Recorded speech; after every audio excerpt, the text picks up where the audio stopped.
بسم اللہ الرحمن الرحیم۔ ایک صاحب نے سوال کیا ہے عشر کے بارے میں کہ اگر کسی پر قرضہ ہو تو اس قرضہ ہونے کی صورت میں کیا عشر واجب ہوتا ہے یا نہیں ہوتا ہے، یعنی فصلوں کی جو زکوٰۃ ہوتی ہے، زمین کی پیداوار کی جو زکوٰۃ ہوتی ہے اس کو عشر کہا جاتا ہے۔ تو جس پر قرضہ ہو کیا اس پر بھی عشر واجب ہے یا نہیں ہے؟ اس کا جواب یہ ہے کہ عشر جو ہے ہر ایک پر واجب ہے، چاہے اس پر قرضہ ہو یا نہ ہو۔ جب پیداوار زمین سے نکلے تو چاہے وہ تھوڑی ہو یا زیادہ ہو تو اس کا 10واں حصہ جو ہے وہ عشر میں دینا یہ واجب و ضروری ہے، اور نہ دینے والا گناہ گار ہے۔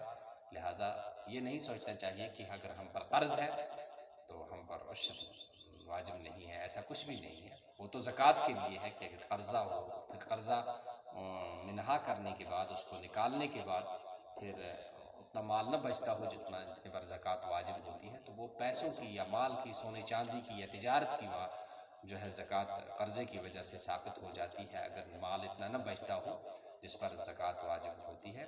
لیکن عشر جو ہے پیداوار کی جو زکوٰۃ ہے یہ قرضے کی وجہ سے معاف نہیں ہوتی، چاہے کتنا بھی قرضہ ہو۔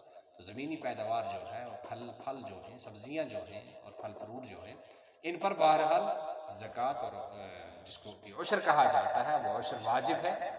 قرضے کی وجہ سے وہ ثابت یا اس میں کوئی تخفیف نہیں ہوگی۔ السلام علیکم ورحمۃ اللہ وبرکاتہ۔